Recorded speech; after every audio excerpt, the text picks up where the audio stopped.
TDP YCP పార్టీలతో ప్రజలు విసిగిపోయారని విమర్శించారు నెల్లూరు నగర జనసేన అభ్యర్థి కేతంరెడ్డి వినోద్ రెడ్డి. ఈ ఎన్నికల్లో ఆ రెండు పార్టీలకు ప్రజలు బుద్ధి చెప్తారని హెచ్చరించారు.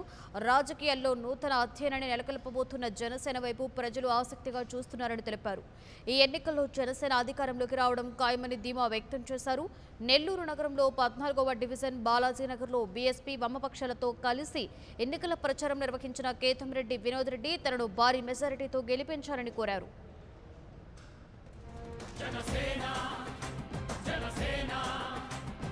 జనం కొరకు జనం చేత జనమే నిర్మించిన సేన.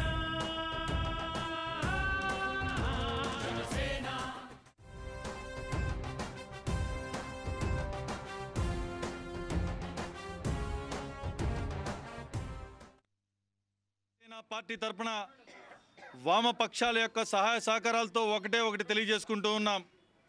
ఈరోజు ఎవరైతే తెలుగుదేశం పార్టీ అభ్యర్థిగా ఉన్నటువంటి నారాయణ గారు సొంత విద్యా సంస్థల్లో మెడికల్ కళాశాలల్లో పనిచేసేటటువంటి దాదాపుగా 1000 మంది ఉద్యోగులకి ఈ రోజుకి కూడా గత సంవత్సరం రోజుల నుంచి ఇంక్రిమెంటు ఒక 3000 రూపాయలు పెంచాలంటే ఆ 3000 రూపాయలు కూడా ఇంక్రిమెంటు వాళ్ళకి ఇవ్వకుండా ఈరోజు ఎలక్షన్ వచ్చే టయానికి 3000 రూపాయల బదులు ఒక్కొక్కరికి 1000 రూపాయలు ఇంక్రిమెంట్ ఇచ్చినటువంటి వ్యక్తి నారాయణ గారు.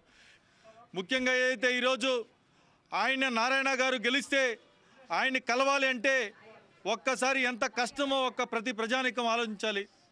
ఆయన పక్కన ఉన్నటువంటి పట్టాభి రామిరెడ్డి కావచ్చు, విజయ్ భాస్కర్ రెడ్డి కావచ్చు, వాళ్ళకి చెందాల్సినటువంటి మామూలు అందిన తర్వాత కానీ నారాయణని కలవలేనటువంటి పరిస్థితి. ఒక సామాన్యుడి యొక్క సమస్య చెప్పుకోవాలంటే ఎమ్మెల్యేగా గెలిచినటువంటి నారాయణని ఒక సామాన్యుడు కలవగలుగుతాడా అని చెప్పేసి సూటిగా ప్రశ్నిస్తున్నాం. అదేవిధంగా ఈరోజు వైఎస్ఆర్ కాంగ్రెస్ పార్టీ అభ్యర్థిగా పోటీ చేస్తున్నటువంటి అనిల్ కుమార్ యాదవ్ గారు చంపడమా చావడమా అని చెప్పేసి బాహుబలి సినిమాలో ప్రభాస్ ట్రై చేసినట్టుగా బాగా ట్రై చేశాడు. కానీ ఈరోజు ఈ యొక్క నెల్లూరు నగర నియోజకవర్గం అనేది ఒక సాంప్రదాయంగా ఒక శాంతియుత వాతావరణంలో ఉన్నటువంటి నియోజకవర్గం 175 నియోజకవర్గాల్లో. కాబట్టి ప్రజలు చాలా ఔన్నత్యం కలిగిన వారు.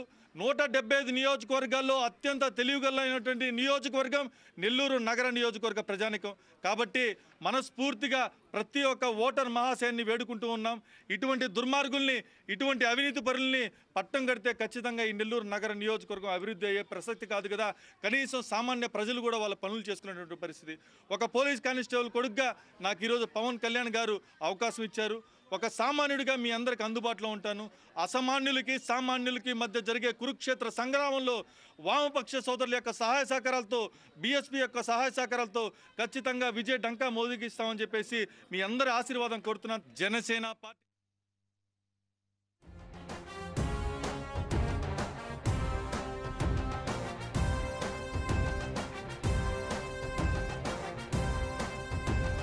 జనం కొరకు జనం చేత జనమే నిర్మించిన సేన.